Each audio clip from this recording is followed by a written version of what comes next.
Bom, a outra questão que eu acho, estou vendo ali o Juarez, educadores aqui, professores, é a questão da educação. Sabe? Isso tem a ver com a mídia também, viu, gente? Quando eu falo educação, é claro, tem que ter uma dimensão concreta mesmo, né? Educação infantil, começa lá, começa com as creches, educação infantil de qualidade, tem que pensar o ensino fundamental, tem que pensar o ensino médio, agora, nós temos a universidade brasileira. Agora, eu estou achando, com sinceridade, que nós precisamos levar o nível de reflexão do povo brasileiro, o nosso nível de reflexão. Eu acho que nós estamos pensando muito curto. E aqui eu volto mais uma vez aos meios de comunicação. Nós estamos pensando no padrão das novelas da Globo, a média do país. Então, quando eu falo em questão de educação, eu penso na educação libertadora mesmo. Penso no Anísio Teixeira, no Paulo Freire, de como que a gente pode fazer uma educação que desenvolva nas pessoas esse prazer pelo conhecimento, o prazer pelo estudo, o desejo de conhecer mais, de ter uma visão mais integrada das coisas, mais anunciadora, sabe, assim, uma coisa bonita.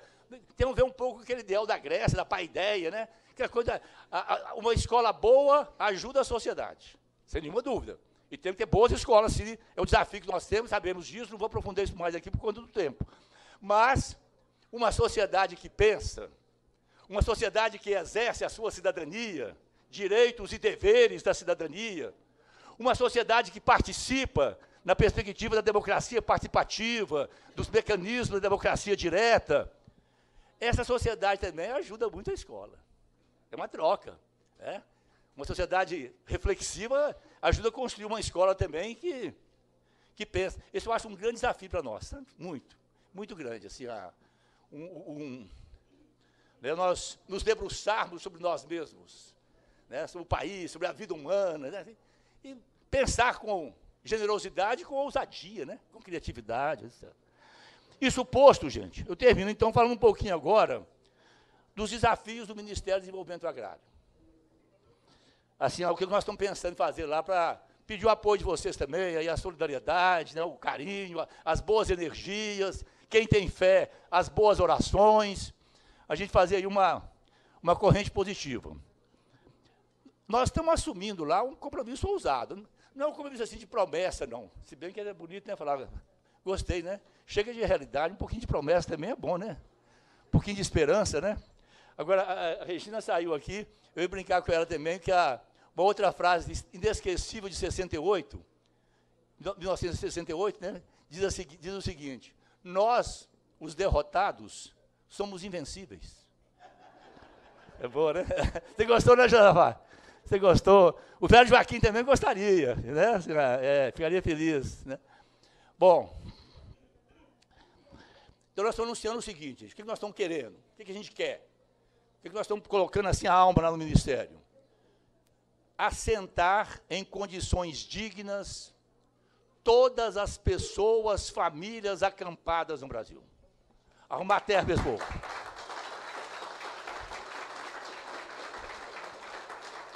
Ajuda a gente, viu? Em torno de 120 mil, mais ou menos. Segundo, fazer dos espaços da agricultura familiar, dos assentamentos, espaços de vida, espaços produtivos, produzir alimentos saudáveis, que efetivamente promovam a saúde e a vida, colocar em discussão na sociedade brasileira o uso abusivo de agrotóxicos, que tem a ver também com o nosso compromisso com a vida. Além de se tornarem espaços autossuficientes, produtivos, nós queremos também que sejam espaços de vida. Aí nós estamos buscando ações integradas com outros ministérios, com a educação, com a cultura, com a inclusão digital, espaços para atividades esportivas, culturais, espaços de convivência, estradas que possibilitam acesso às cidades mais próximas para a venda dos produtos, né? E, nesse sentido, nós estamos trabalhando também um novo conceito de rural no Brasil. Isso é uma coisa muito interessante também. Eu não sabia disso, gente. Já aprendi no Ministério. Viu, Paulo? Eu já fiz lá em 3, 4 meses, descobri uma coisa importante que não estava na minha cabeça. Agora já está. Quase 4 mil municípios no Brasil. Adriano e Verinho. Ah, pois é. Pois é. Quase 4 mil. É que eu estava conversando aqui as duas. Então, entregar vocês o resto do pessoal aí. Quase 4 mil municípios no Brasil. 3.900 e tanto. Tem menos de 20 mil habitantes. Ué, são municípios rurais. Com exceção de um ou outro que se organiza em torno de uma indústria, alguma coisa assim, a esmagadora maioria desses municípios são rurais. Ali moram trabalhadoras, trabalhadores rurais, agricultoras, agricultores familiares, pequenos e médios produtores. A economia gira em torno do rural, né, do município. Então, essas cidades são cidades rurais. Véio. Então, a população rural brasileira está também nas cidades. E aí nós começamos a quebrar, né, essa distância cidade e campo. Né? Não é possível nós levarmos uma boa escola, um ótimo centro cultural, para cada agricultor familiar. Então, essas cidades podem cumprir um papel fundamental de expandir o acesso a essas políticas públicas fundamentais. Né? Ponto de referência, onde as pessoas vão levar os seus produtos, vender, ter um intercâmbio, e ter também ali acesso a vários serviços. Não dá para ter um hospitalzinho bom em cada canto, né, em cada comunidadezinha. Então, pôr nas cidades. São quase 4 mil no Brasil. Então, nós estamos trabalhando esse novo conceito de território. E buscando a questão territorial como espaço para a integração das políticas. Né, para isso que nós chamamos as ações interdisciplinares. Então, essa é a nossa... Nós estamos propondo, gente, também duas coisas. Uma é mais restrita. Nós estamos propondo criar um fórum das entidades e dos movimentos sociais ligados à luta da terra. Queremos já começar a fazer uma integração entre cidade e campo. Né? Estou propondo isso para todas as entidades. Eu já recebi lá em Brasília, seguramente, todas as entidades ligadas à reforma agrária e à agricultura familiar. E muitas entidades ligadas à luta urbana. Para a gente construir uma pauta comum. Estou colocando isso para eles.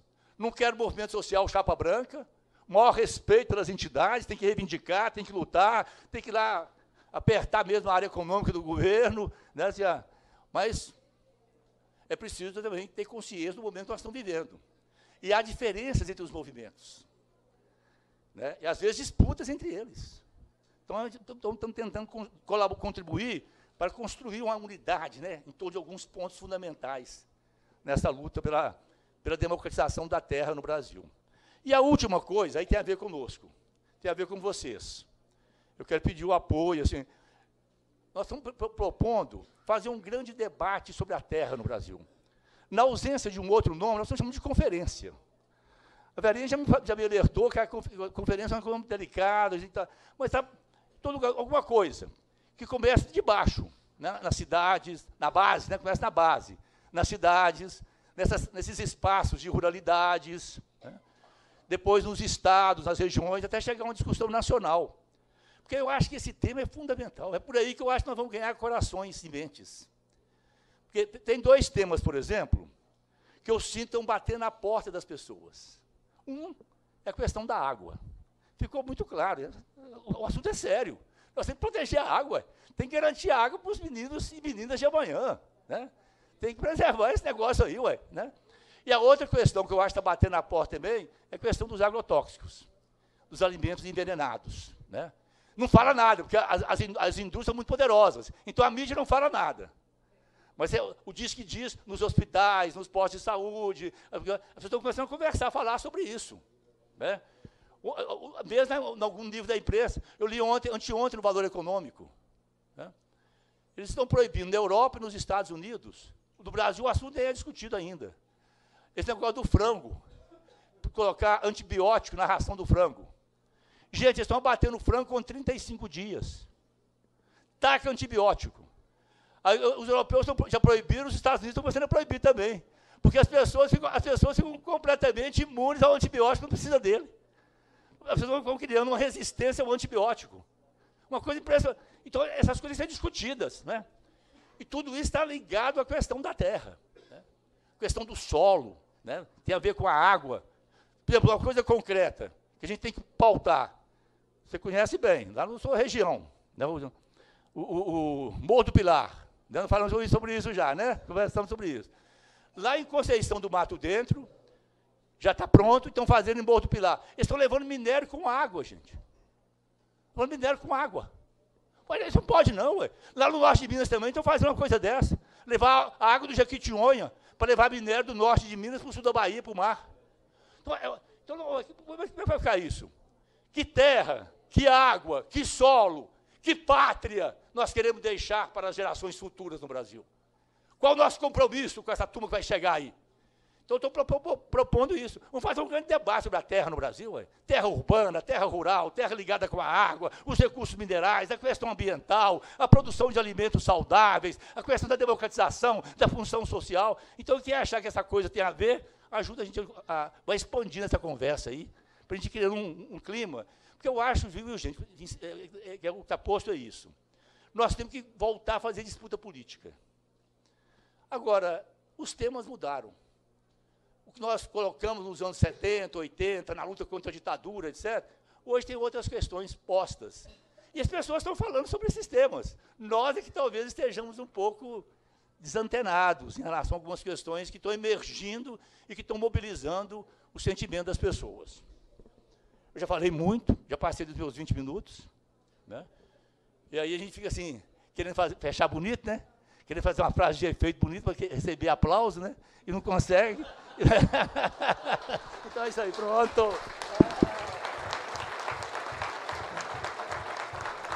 Bom, gente, eu vou talvez falar um pouquinho mais do que a Lena e o André, mas pouquinho só, porque eu não falei naquela fala intermediária, então tem algumas questões que foram direcionadas para mim, mas mais para fazer o registro mesmo. Primeiro, isso já foi colocado aqui, eu acho importante. A Lena enfatizou também agora, nessa belíssima fala dela, que essa questão da reconciliação da cidade e do campo, que o Michel também colocou, essa questão de como vincular a agricultura familiar com a cidade, né? A gente tem sempre esse rumo. A terra é a mesma. A terra da cidade e a terra do campo é a mesma, né? Aí nós temos que puxar as duas pontas, reforma agrária, reforma urbana. A comida que a gente come na cidade vem do campo, né?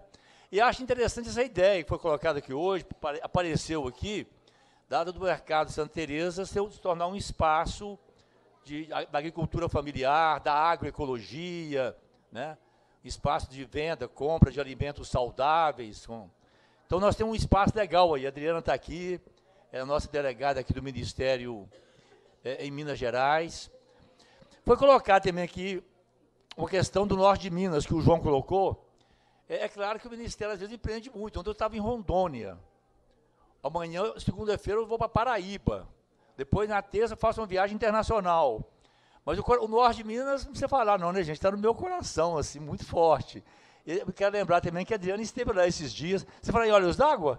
Ah, pois é, foi em Montes Claros, Olhos d'Água. É. Então, nós estamos... O Ministério está presente também lá no nosso sertão de Minas, né? Você sabe que o sertão de Minas é tudo, faz parte da Grande Bocaiúva, tudo aquilo ali, né? Aquela coisa tudo ali né? Bom, algumas questões políticas, gente, foram colocadas, eu quero falar rapidamente também, mas eu deixei aí, o Pedro teve a delicadeza, o gabinete dele, o mandato e tal, de imprimir um texto que eu fiz, parece estar na pasta aí. Eu pretendo continuar essa reflexão, né? Nesse texto eu defendo que o PT assuma a posição dele, independente dos outros. O PT tem que tomar uma decisão. Eu acho que o PT não deve receber dinheiro de empresa mais. Nem o partido, nem os candidatos. Sabe, assim, não é uma coisa fácil, não. Não é uma coisa fácil, não. Eu sei que os outros usam, as campanhas são muito... Agora, nós temos que dar algum sinal. E essa questão, ela não é só nossa, não. Ela está no mundo inteiro. O que explica, em boa medida, esses votos de protesto na Itália, na Espanha, na Grécia. Eu estou lendo um livro de um grande jurista, um pensador, um filósofo do direito dos Estados Unidos, chamado Ronald Dworkin. É um livro sobre a igualdade, que ele chama de A Virtude Soberana.